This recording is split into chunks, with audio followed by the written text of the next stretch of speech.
Hi folks, welcome to Summer Start 2018, Bridgewater State University Aviation. My name is Evan Cushing, I'm the Chief Instructor here. I'd like to welcome you to the program. What you're going to see on the following video is an introduction to our program here and how a typical day of training is going to go for you from coming into our training center and interacting with the dispatch office, getting the aircraft, and conducting your flight lesson. We look forward to working with each and every one of you as you pursue your degree and all your ratings here with us at BSU. And we hope that you enjoy your experience, and we're looking forward to meeting all of you as well.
All right, how's it going, everyone? Today we're going to be completing a weight and balance, this section of the toll card here that you can find in the briefing room, for a full fuel Cessna 172 with an instructor and a student with just standard equipment on board.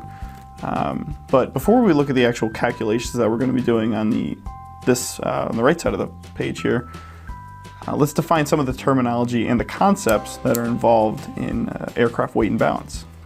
So the reason why we complete weight and balance is twofold.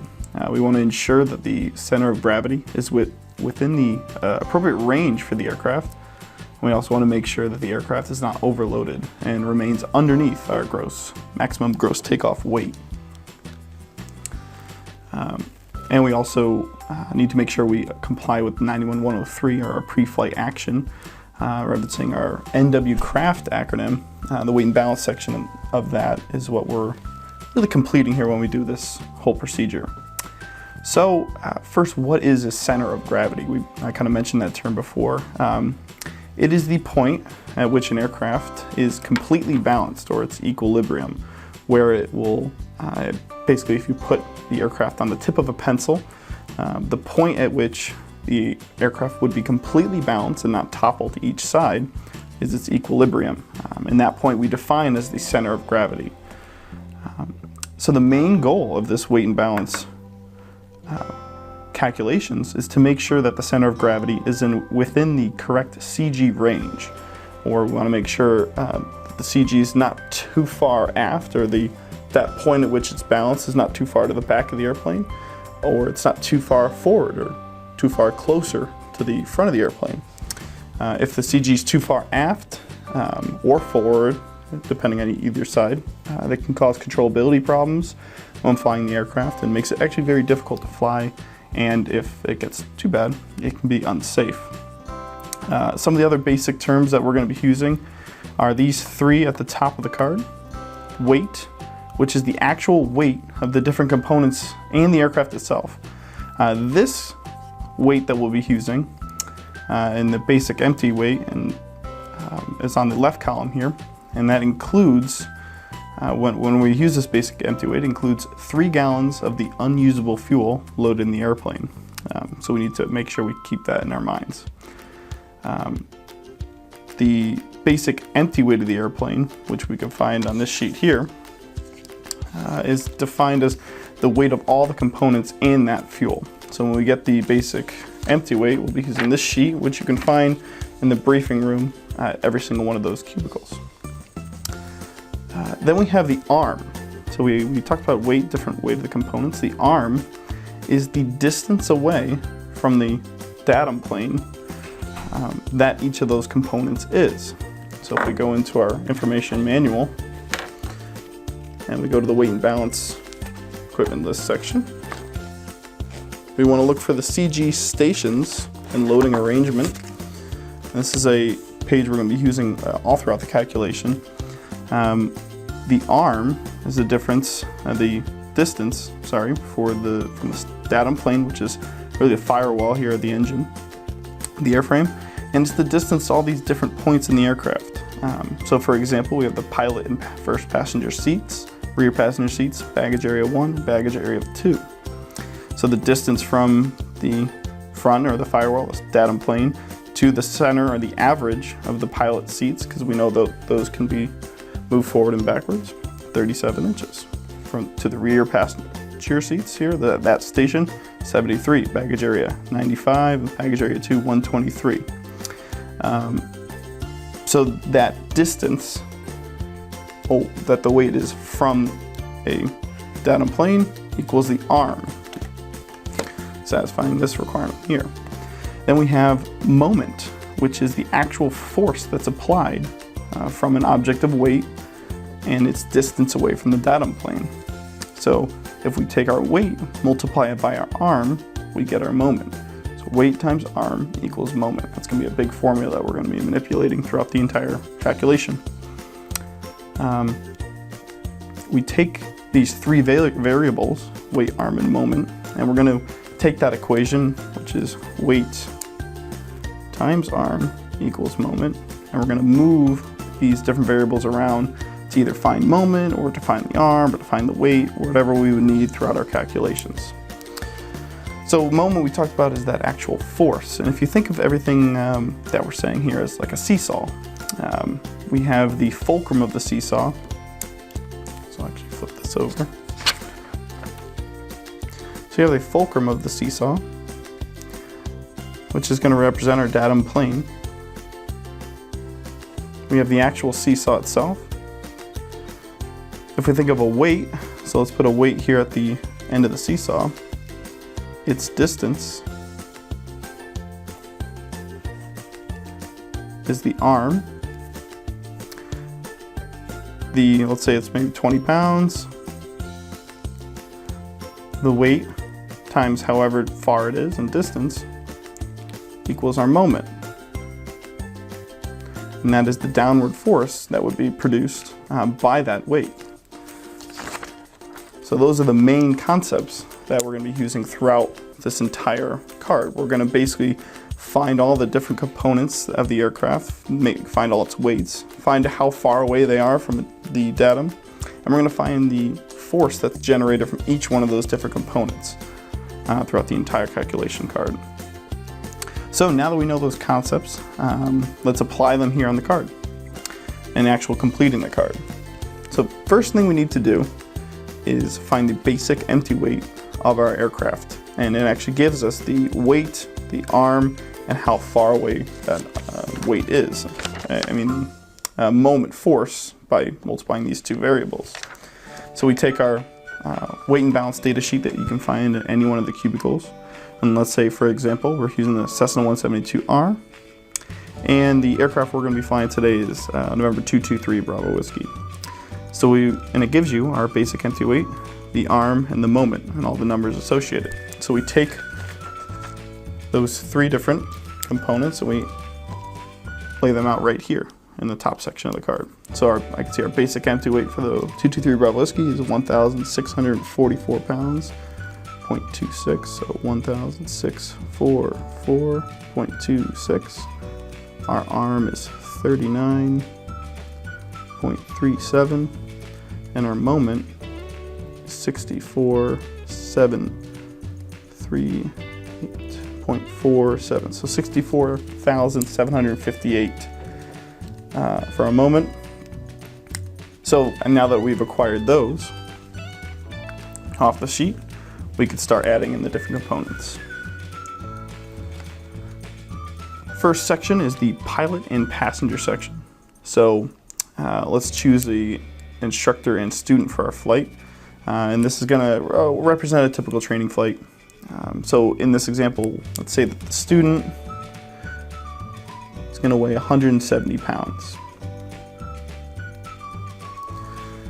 And we'll use myself, and we can look here at the weight and balance data card, again in the cubicles. Look at the instructor section. We'll use myself, Ryan Gregoire. I weigh 195 pounds. So we add those two together.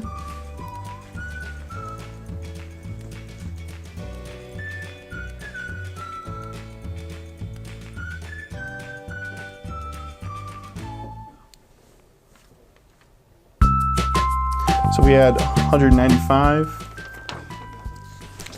So we had 195 pounds for me, plus the student, which weighs 170. It's going to equal 365 pounds, and that's what we add here in the weight section, 365 pounds. Now we need to know how far that 365 pounds is away from that datum plane. We can look on our loading arrangement sheet, and we can see for pilot and passenger, which look at the section here, it's 37 away from the datum plane. Add 37 into the arm section. We take the weight and multiply it by the arm. So 365 times 37. Just gonna do that in a calculation here. 365 times 37. 13,505. So that's the actual force that myself and the student would be generating. Cool. So let's go to the rear passenger section. Now, if we had any rear passengers and we knew about them when we're doing this weight and balance, we would incorporate their weights in this section. This can also mean any backseat baggage. So sometimes when you bring your flight bag in, you put your flight bag in the back seat. That is also included in this section. So let's say in this training flight, in a normal training flight, you don't really have a backseat passenger. Sometimes that's absolutely something that can be a part of your training. But let's say we don't have that today, and let's say that the combined weight of my flight bag and my student's flight bag is about 10 pounds. So we'll put 10 pounds in the weight section. And again, we look into our loading arrangements sheet. Rear passengers, that's where I would place that bag. 73 is the distance away. 73, and we again take that same procedure. Weight times arm equals moment. 10 times 73, again is 730. Well, and that's the force of the rear passengers. So that weight times arm equals moment becomes very integral here. All right, and we repeat the same procedure for baggage area 1 and baggage area 2.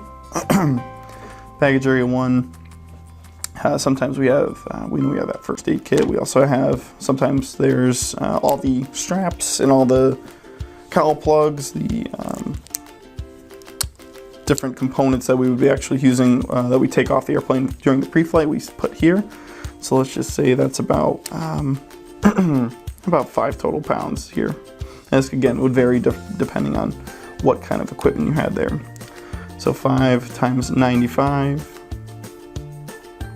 which is that distance away here in baggage area 1.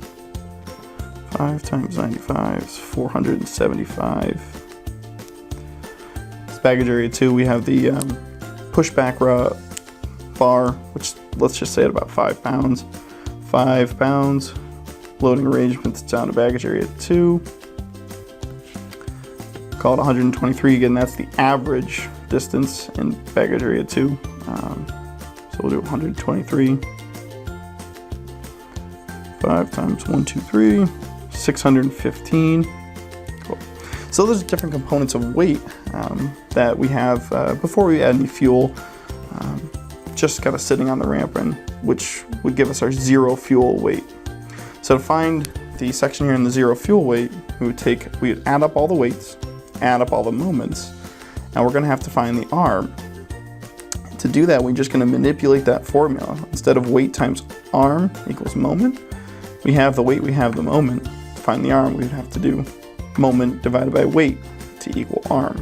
So we're going to manipulate that equation a little bit. So let's add up all our weights. 1644.26 plus 365 plus 10 plus 5 plus 5, 2,029 pounds, 0.26. 2029.26, and then we take our moment, add up all our moments, 64,738.47 plus 13. So then we add up all our moments, 64,738.47 plus 13,505 plus 730 plus 475 plus 615, and it's going to be a pretty big number. It's absolutely normal. 80,063.47 is our total moment. So then we're going to take total moment divided by total weight, which is 2,029.26 pounds, and we have an arm of 39.45. So now we know the average arm here in our zero fuel weight, and that's our CG location, is 39. That's a distance of 39.45 inches away from the firewall, or the datum plane in this case. So that's our zero fuel weight. So that's what the airplane would weigh with no fuel added to it. Now we need fuel to actually go fly. So we have to take into account the amount of fuel that is in the aircraft. So this is when we do a pre-flight, we go find out how much fuel is in there, and we would add the amount that's in the actual tanks to the told card here. Now let's say for this example that our total fuel is, we have a full fuel for the flight. So, you know, we have 53 usable gallons. So if we have 53 usable gallons, and we know that the basic empty weight already takes into account that extra 3 gallons of fuel, that's would bring us up to our total of 56 total gallons. So we use 53 usable, and we know that aviation fuel weighs 6 pounds per gallon.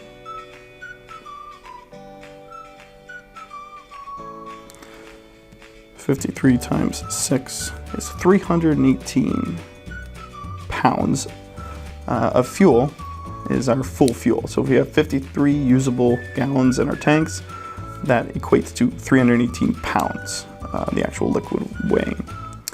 So then we go back to our loading arrangements sheet, and I can see under notes number 1 that the usable fuel CG arm for the integral tanks is located at 48.0.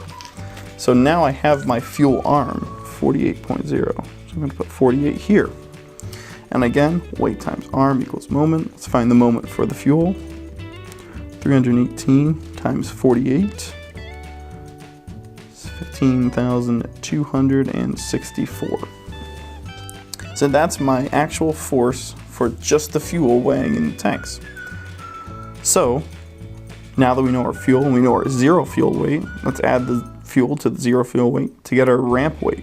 This is the weight of the aircraft just sitting idly on the ramp, engine not started. This would be kind of right before we start the engine to commence our training flight. So let's add the two. So you add the zero fuel weight to the fuel. So 2,229.26 plus 318 pounds equals 2,347.26 pounds. That's how much the airplane weighs just sitting on the ramp, engine idled, or engine, off. So we can add the moments, do the same thing, add our zero fuel weight moment to our fuel moment. So we'll do that. 0.47 plus 15,264. That brings us to 95,327.47. So again, we need to find the arm of the ramp weight. So how would we do that? Well, we have weight and we have moment. So let's take our moment divided by our weight to get our arm. So we take our moment divided by 2347.26, which is our ramp weight total. Divide that, brings us to 40.61 for our arm, and that's our arm for our ramp weight. So it actually increased just a little bit with all that fuel. So, going by the calculations, now we have to account for our startup, our taxi, and our run-up. And it also says underneath minus 7 pounds of fuel. So this is taking into account starting the engine, taxiing to our run-up point, doing the run-up.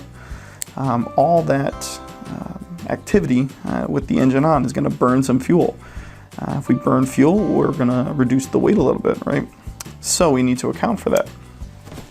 So we're going to minus 7 pounds of weight. Now that 7 pounds is coming from where? We're reducing fuel weight.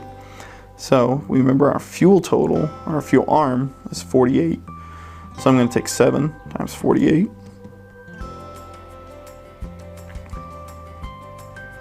That's 336. We add to our moment category. So we're decreasing that weight, right? So we minus 7 from our ramp weight. So 2,347.26 minus 7 is 2,340.26. We take our ramp weight, we subtract our fuel taxiing moment. We take our moment and we subtract our fuel for the moment that we acquired by taxiing around. 95,327.47 minus 336. 94,991.47. Cool.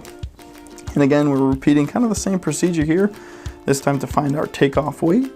So we don't have the arm, we have the moment, we have the weight. Let's take the moment divided by the weight to get the arm. So I got my moment loaded here, divided by 2,340.26. 40, I'm just going to round up 60. And that's our arm for our takeoff weight. So this weight, moment, and arm represents the aircraft holding short of the runway, just about to take off.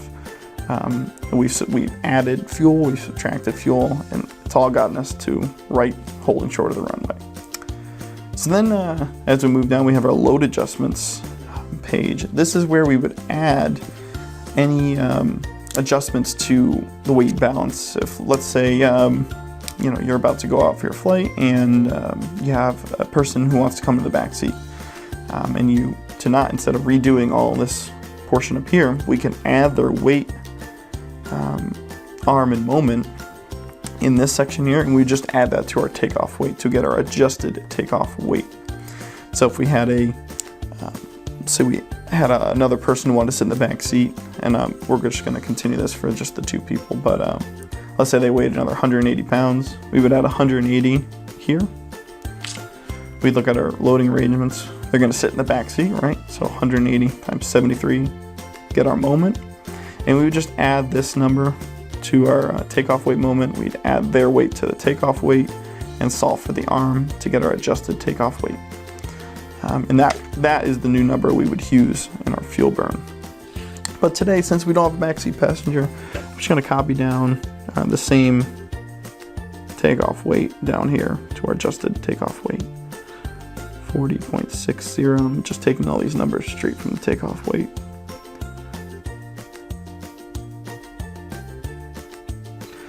Cool. So we have all our different numbers here.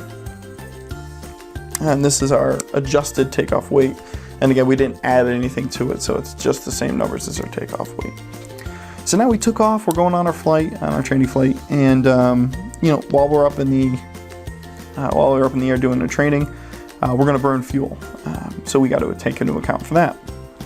Now I know that at about cruise power, the Cessna is going to burn about 9.1 gallons per hour. Yeah, that's at a higher cruise setting.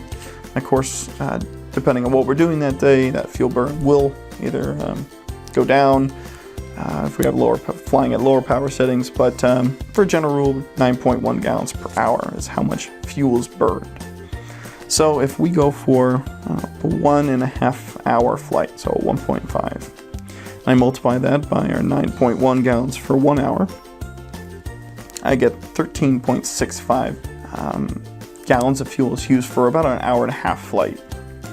So let's just say we'll keep that 13.65, and that's how much we flew for an 1.5 hours. We burned this much fuel.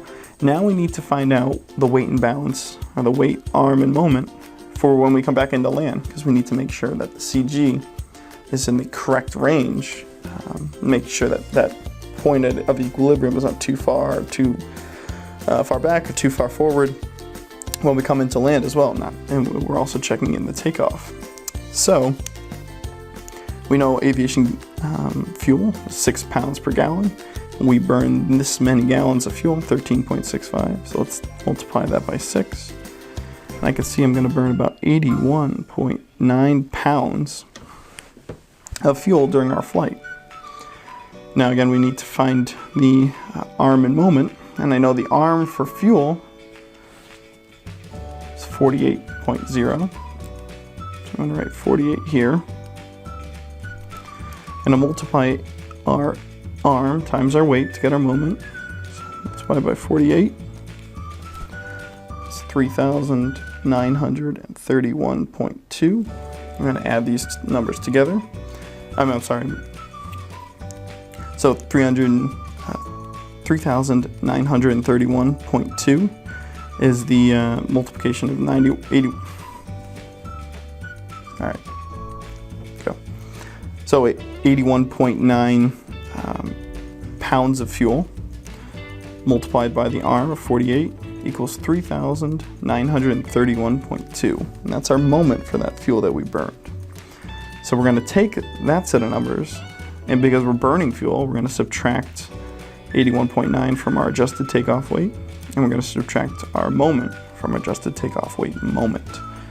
So do the weight first, 2,340.26 minus 81.9, and that equals 2,258.36.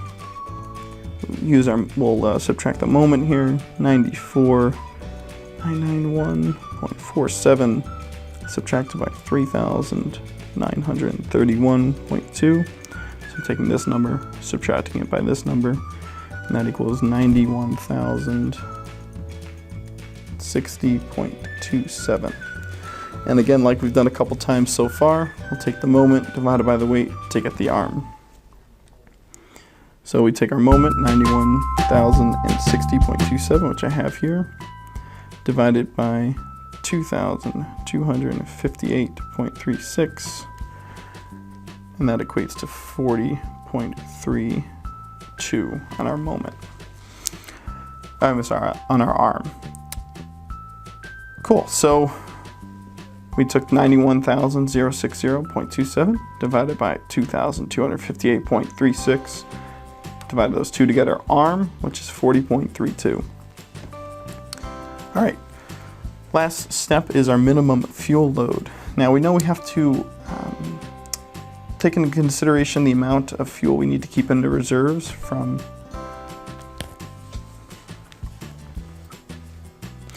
So the last step here is to calculate our minimum fuel load in gallons. So we have to take into consideration the amount of fuel that we need to keep in reserve to comply with the FAA regulations. Now the FAA says we have to keep 30 minutes of fuel in reserve during day flight, 45 pounds of fuel in reserve during night flight. So let's say our training flights going on during the day, so I need to keep 30 pounds of fuel. So let's say our flight is being accomplished during the day. I need to keep 30 minutes of fuel in reserve. Now I know if I burn 9.1 gallons per hour, that's the amount of gallons for 1 hour of flight. Let me take that, 9.1. I'm going to multiply it by 0.5 or find out how much I would burn in a half hour. And it's saying I burn 4.55 gallons per half hour of flight. That's how many gallons I need to keep in reserve in the aircraft. So I'm going to go back to how much fuel we're going to actually use in the flight itself. We know we need at least 13.65 gallons of fuel for our flight, for a 1.5 hour flight. I'm going to add 4.55 to that. And it's saying I need 18.2 gallons. So I took the amount of fuel we needed going on during the flight, 13.65. I added in my reserves, which is 4.55, and it brought me to 18.2 gallons, which I'll add here. So I know I need to have at least 18.2 gallons to even complete this flight at all. So in that case, now I know I am compliant with regulations for fuel if I have at least 18.2 gallons on during the flight.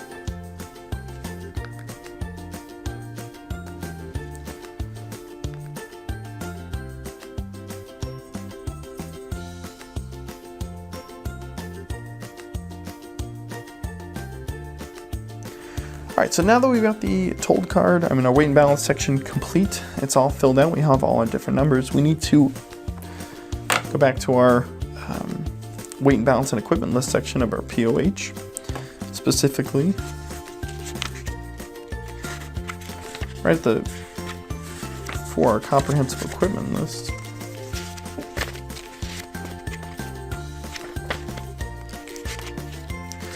Okay, so now that we have our weight and balance section of our told card complete, we have all our different numbers that are showing our weight, arms, and moments. I need to pair this and use the graph interpretation to make sure that the CG is in the appropriate range, like we talked about. That is in page 616 of the weight and balance section here in our POH. And we see we have this graph. We have a couple different axes. On the x-axis here, we have our CG location in inches aft of the datum plane.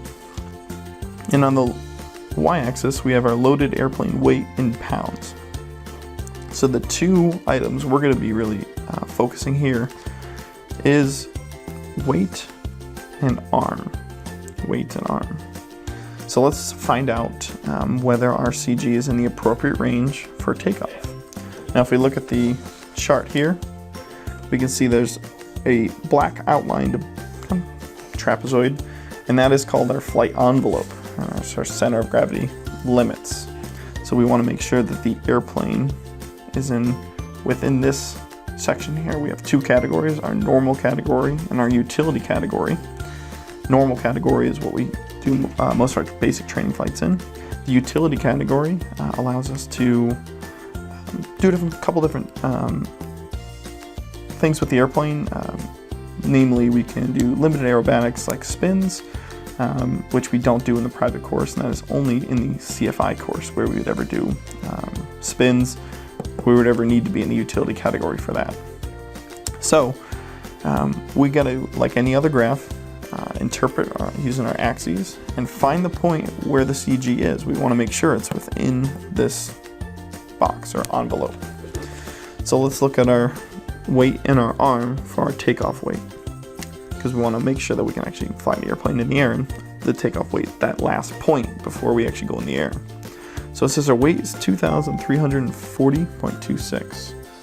So I'm going to go to the loaded airplane weight side, scroll up here until I see 2,340, which is right about here.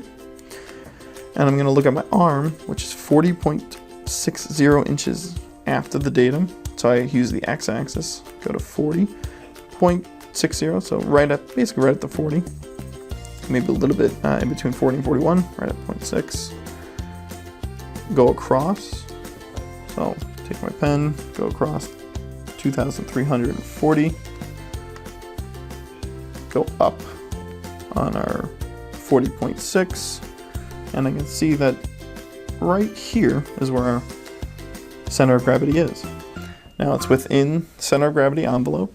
It is not overweight, because I know a max gross takeoff weight is 2,450, so we're good 100 pounds below.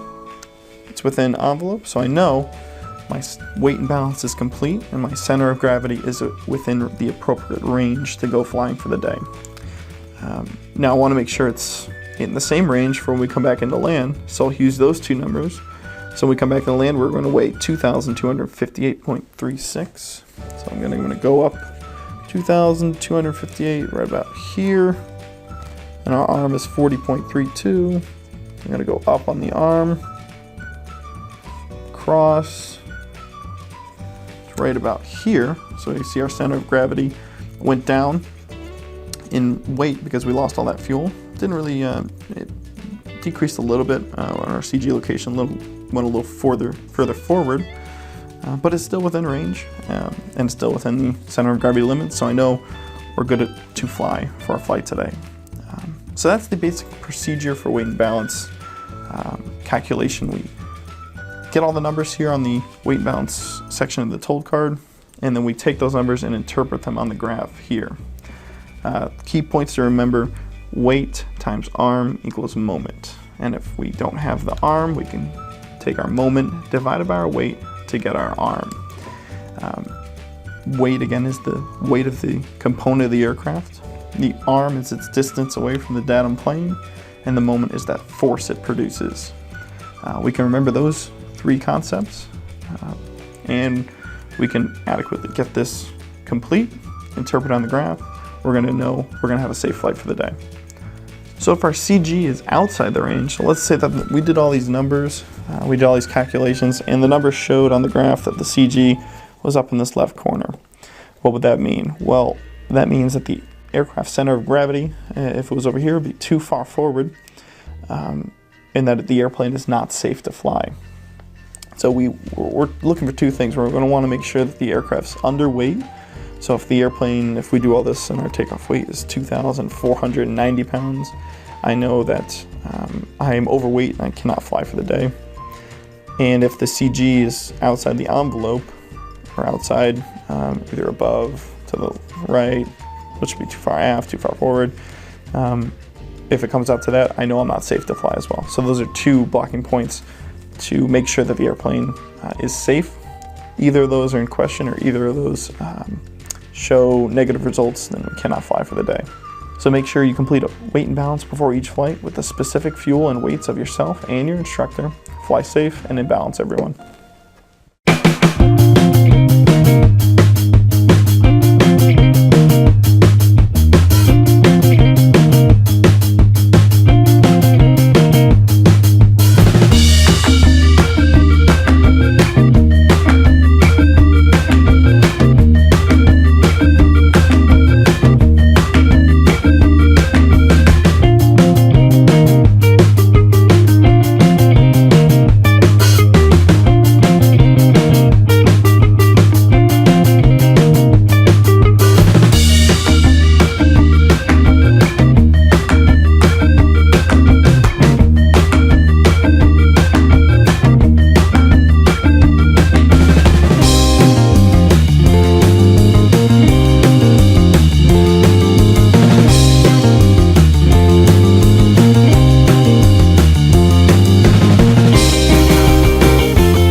And at 2,200 feet, here's our practice area labeled Charlie Delta.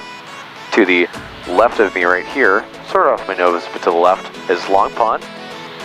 To the far side here is a Swampsit. And over to the right side here is Great Aquaticus. Then I'm just going to do a little right turn over this side over here. Note we are cleared of New Bedford's airspace.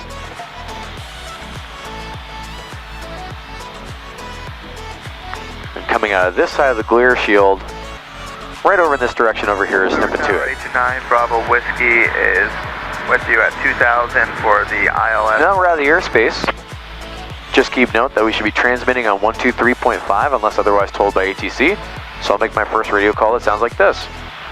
And Charlie Delta 574 Bravo Whiskey is just to the southeast of Long Pond and Great Aquaticus, 2,200 feet, heading towards Snippet 2 at northeast bound. Charlie Delta. Another portion of Charlie Delta that most people are familiar with is when you're north of the ponds, heading northwest bound, or when you're to the west of the ponds, heading northeast bound. Taunton Airport usually falls right off your nose. Most of the time, student pilots who do flight operations over Charlie Delta will also end up doing pattern operations over at Taunton Airport. The other practice area we utilize here at Bridgewater State University Aviation is called Alpha Bravo. Alpha Bravo extends from the west, southwest, and south of New Bedford from Massachusetts to Rhode Island. Utilize time with your instructor to become familiar with both practice areas here and ensure your success at Bridgewater State University Aviation.